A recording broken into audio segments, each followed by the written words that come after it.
A Neighbour's Landmark. Those who spend the greater part of their time in reading or writing books are, of course, apt to take rather particular notice of accumulations of books when they come across them. They will not pass a stall, a shop, or even a bedroom shelf without reading some title, and if they find themselves in an unfamiliar library, no host need trouble himself further about their entertainment.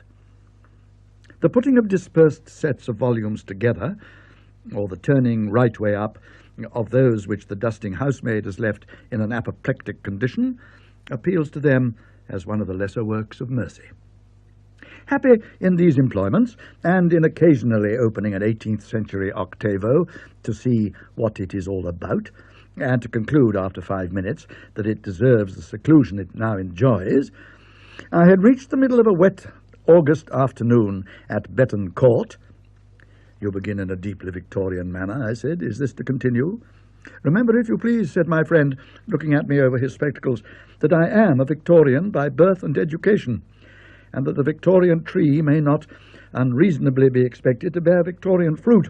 Further, remember that an immense quantity of clever and thoughtful rubbish is now being written about the Victorian age. Now," he went on, laying his papers on his knee, "that article, 'The Stricken Years,' in the Times Literary Supplement the other day. Able? Of course, it is able. But, oh, my soul and body, do just hand it over here, will you? It's on the table by you." "I thought you were to read me something you had written," I said, without moving. "But of course—" "Yes, I know," he said. "Very well, then. I'll do that first, but I should like to show you afterwards what I mean. However," and he lifted the sheets of paper and adjusted his spectacles, "at Betton Court, where, generations back, the two country house libraries had been fused together, and no descendant of either stock had ever faced the task of picking them over or getting rid of duplicates.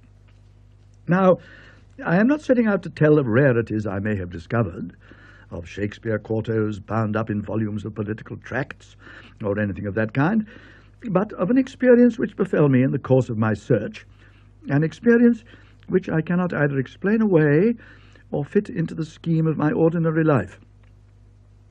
It was, I said, a wet August afternoon, rather windy, rather warm. Outside the window, great trees were stirring and weeping. Between them were stretches of green and yellow country, for the court stands high on a hillside, and blue hills far off, veiled with rain. Up above was a very restless and hopeless movement of low clouds travelling northwest. I had suspended my work, if you call it work, for some minutes to stand at the window and look at these things, and at the greenhouse roof on the right, with the water sliding off it, and the church tower that rose behind that.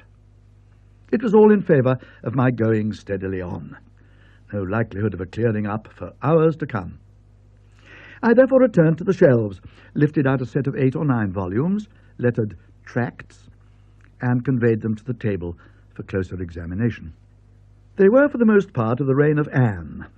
There was a good deal of the late peace, the late war, the conduct of the Allies. There were also letters to a convocation man, sermons preached at St. Michael's, Queenhithe, inquiries into a late charge of the Right Reverend the Lord Bishop of Winchester, or more probably Winton, to his clergy. Things all very lively once, and indeed still keeping so much of their old sting that I was tempted to betake myself into an armchair in the window and give them more time than I had intended. Besides, I was somewhat tired by the day. The church clock struck 4, and it really was 4, for in 1889 there was no saving of daylight. So I settled myself, and first I glanced over some of the war pamphlets, and pleased myself by trying to pick out Swift by his style from among the undistinguished. But the war pamphlets needed more knowledge of the geography of the Low Countries than I had.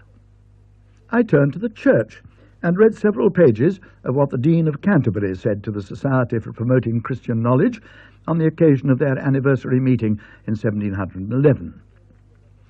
When I turned over to a letter from a beneficed clergyman in the country to the Bishop of wherever, I was becoming languid, and I gazed for some moments at the following sentence without surprise.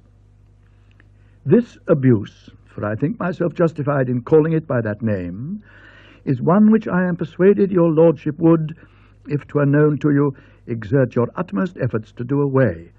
But I am also persuaded that you know no more of its existence than, in the words of the country song, that which walks in Betton Wood knows why it walks or why it cries. Then indeed I did sit up in my chair and run my finger along the lines to make sure that I had read them right. There was no mistake. Nothing more was to be gathered from the rest of the pamphlet. The next paragraph definitely changed the subject. But I have said enough upon this topic, were its opening words. So discreet, too, was the namelessness of the beneficed clergyman that he refrained even from initials, and had his letter printed in London.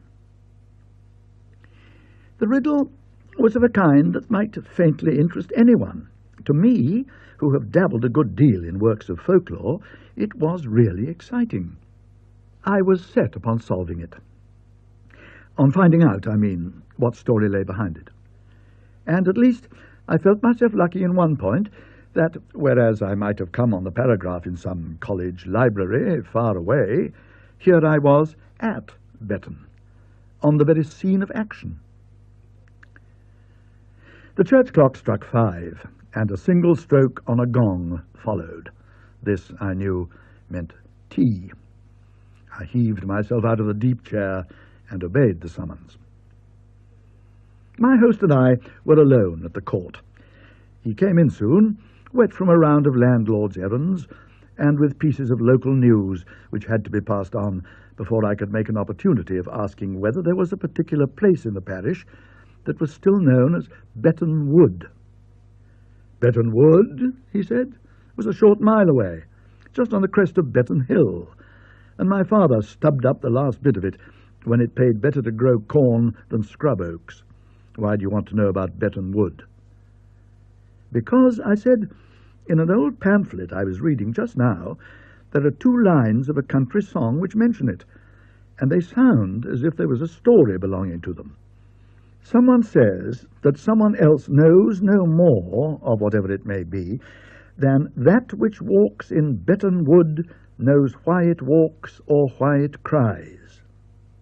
Goodness, said Phillipson. I wonder whether that was why... I must ask old Mitchell. He muttered something else to himself and took some more tea, thoughtfully. Whether that was why... I said, yes, I was going to say whether that was why my father had the wood stubbed up. I said just now it was to get more ploughland, but I don't really know if it was. I don't believe he ever broke it up. It's rough pasture at this moment. But there's one old chap at least who'd remember something of it, old Mitchell. He looked at his watch.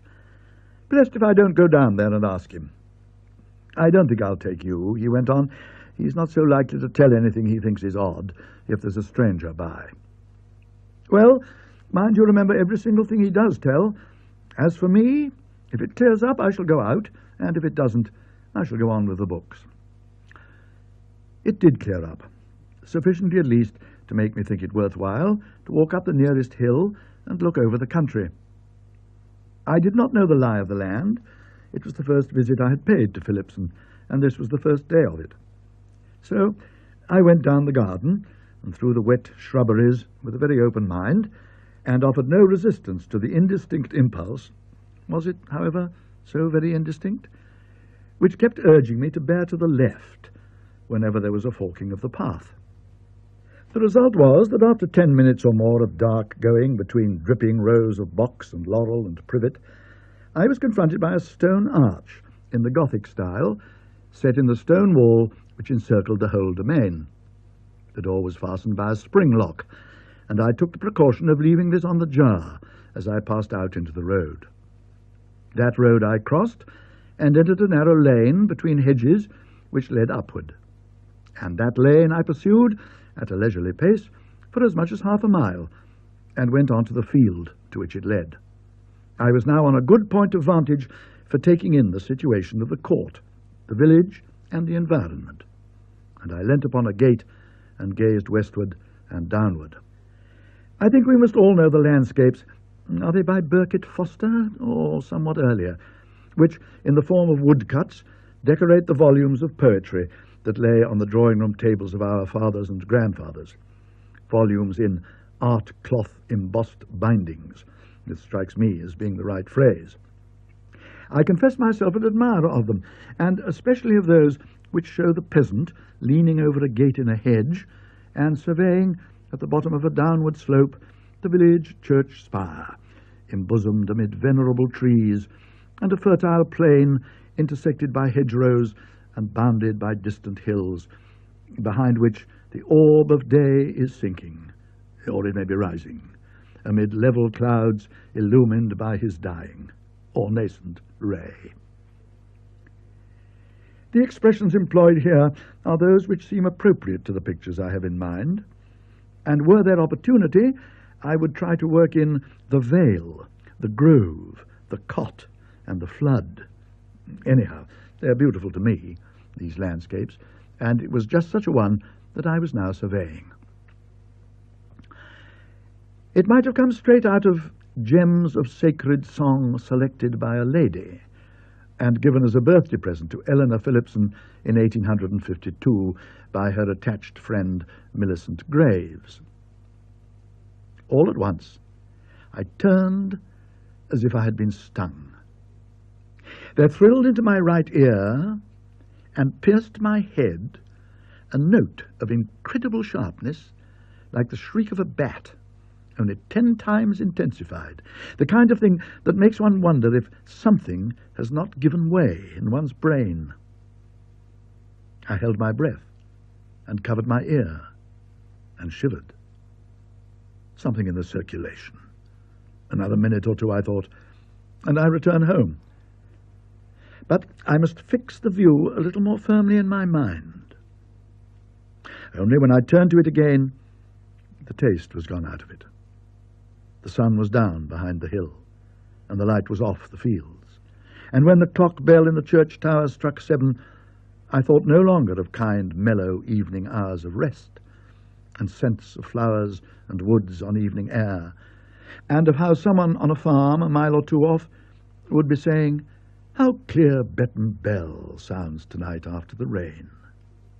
But instead, images came to me of dusty beams and creeping spiders and savage owls up in the tower, and forgotten graves and their ugly contents below, and of flying time and all it had taken out of my life.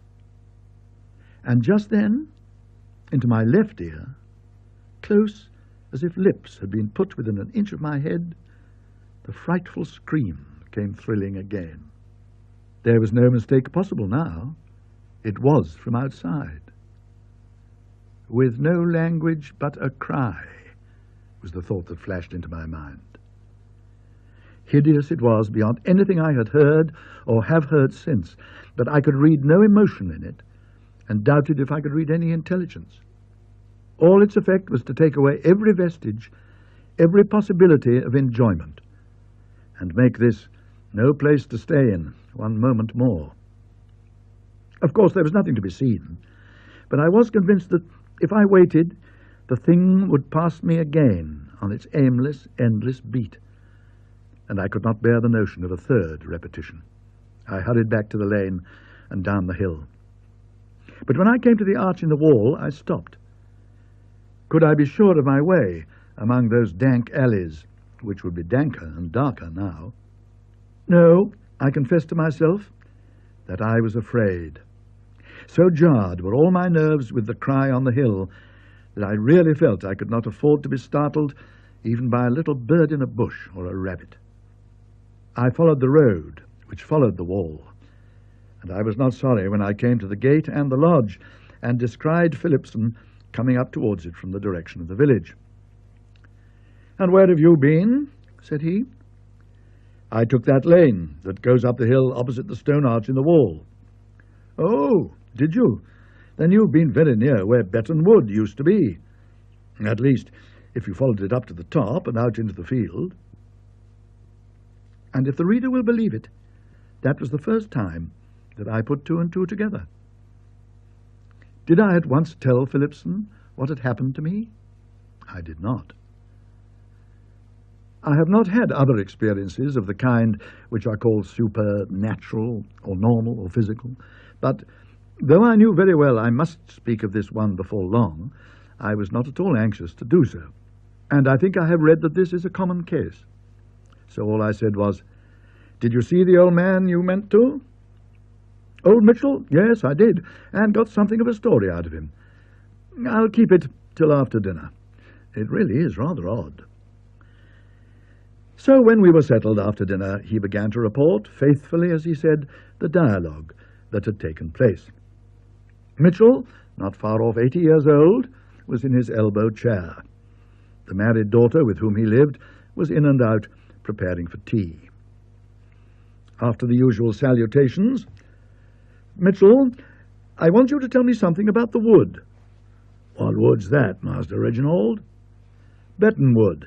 Do you remember it?" Mitchell slowly raised his hand and pointed an accusing forefinger. "It was your father done away with Betton Wood, Master Reginald. I can tell you that much."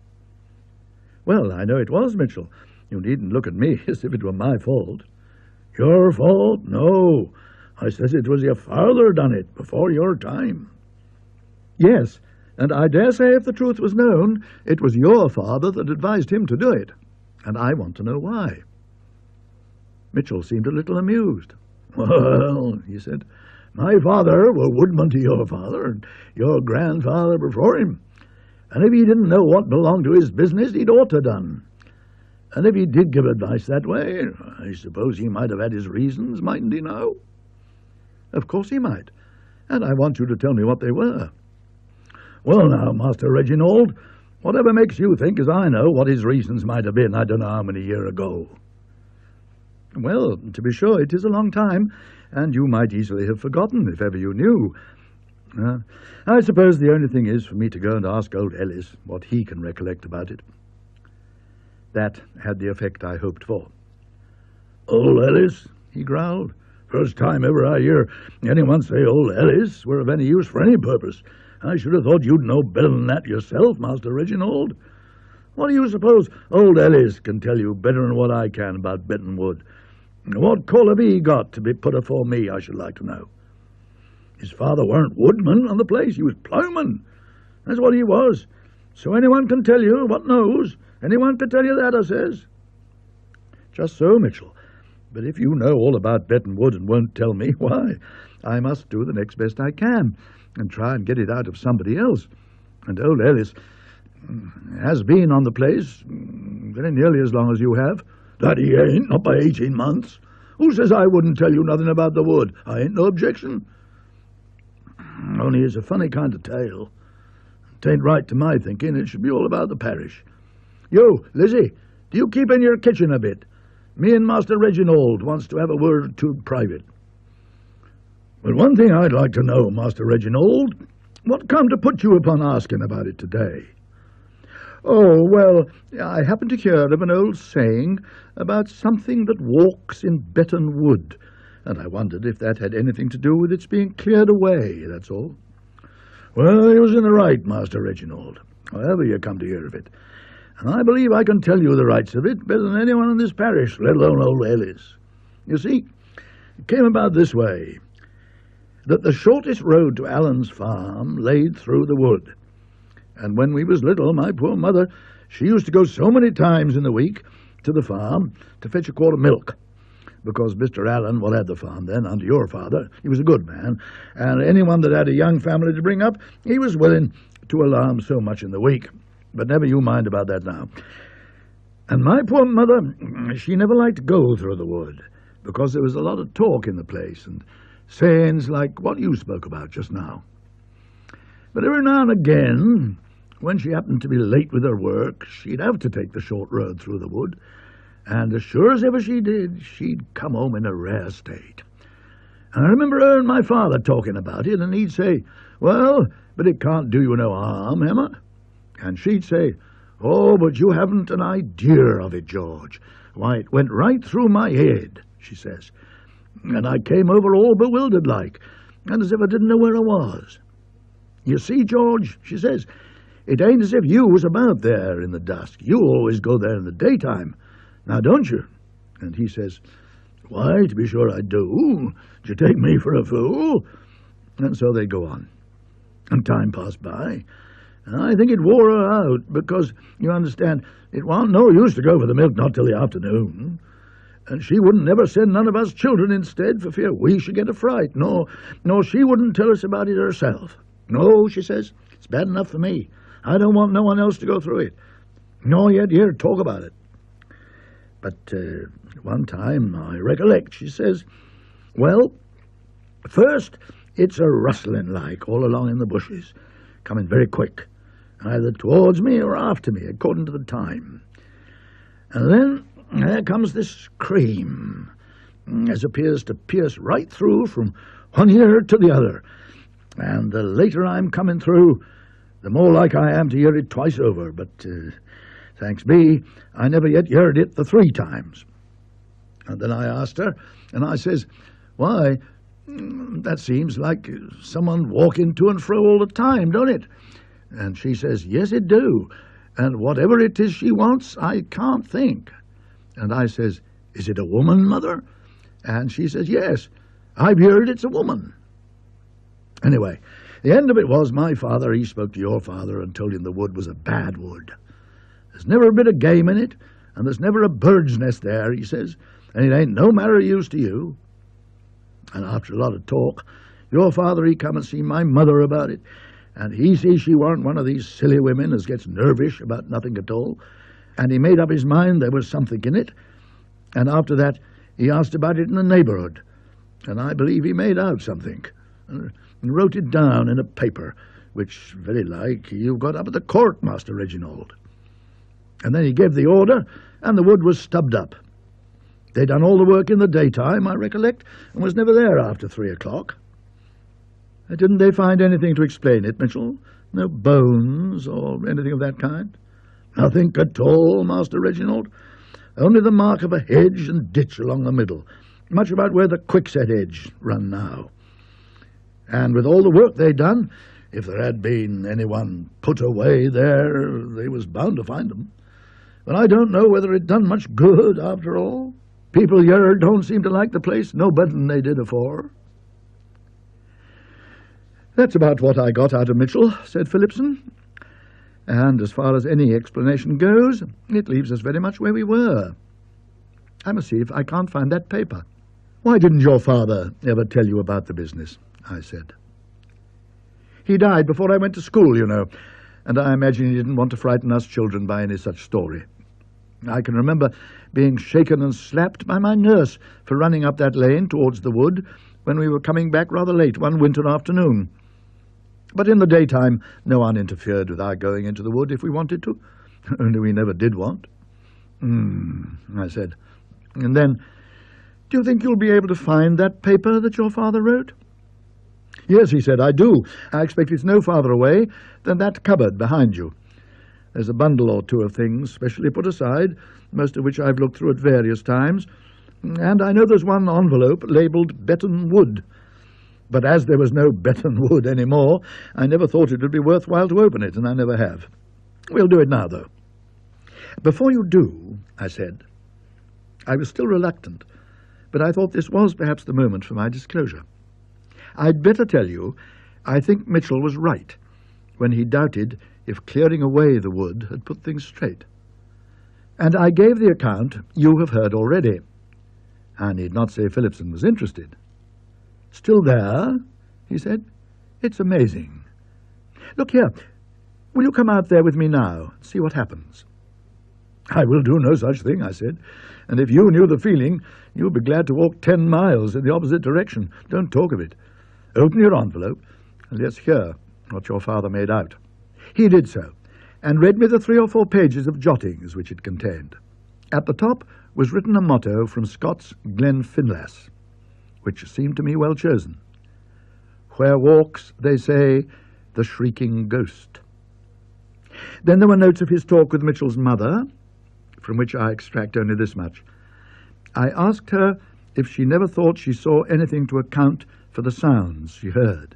She told me no more than once on the darkest evening she ever came through the wood, and then she seemed forced to look behind her as the rustling came in the bushes, and she thought she saw something all in tatters, with the two arms held out in front of it coming on very fast.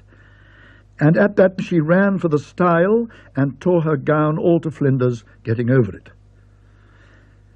Then he had gone to two other people, whom he found very shy of talking. They seemed to think, among other things, that it reflected discredit on the parish.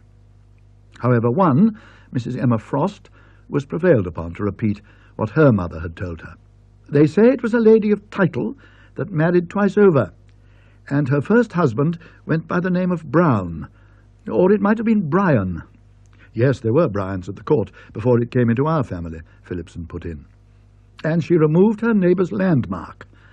Leastways, she took in a fair piece of the best pasture in Betton parish, what belonged by rights to two children, as hadn't no one to speak for them. And they say years after she went from bad to worse and made out false papers to gain thousands of pounds up in London, and at last they was proved in law to be false, and she would have been tried and put to death very like, only she escaped away for the time.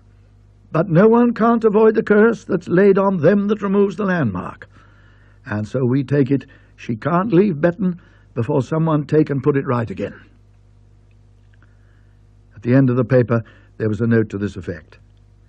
I regret that I cannot find any clue to previous owners of the fields adjoining the wood. I do not hesitate to say that if I could discover their representatives, I should do my best to indemnify them for the wrong done to them in years now long past. For it is undeniable that the wood is very curiously disturbed in the manner described by the people of the place. In my present ignorance, alike of the extent of the land wrongly appropriated and of the rightful owners, I am reduced to keeping a separate note of the profits derived from this part of the estate, and my custom has been to apply the sum that would represent the annual yield of about 5 acres to the common benefit of the parish and to charitable uses, and I hope that those who succeed me may see fit to continue this practice. So much for the elder Mr. Phillipson's paper. To those who, like myself, are readers of the state trials, it will have gone far to illuminate the situation.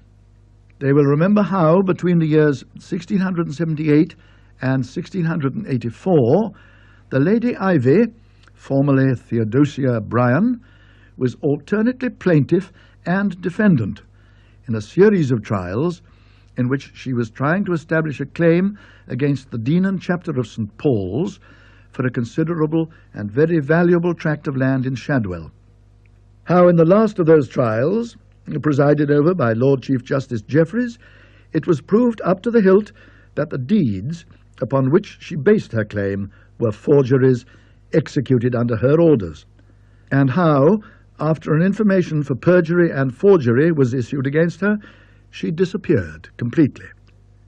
So completely, indeed, that no expert has ever been able to tell me what became of her. Does not the story I have told suggest that she may still be heard of on the scene of one of her earlier and more successful exploits? That, said my friend as he folded up his papers, is a very faithful record of my one extraordinary experience.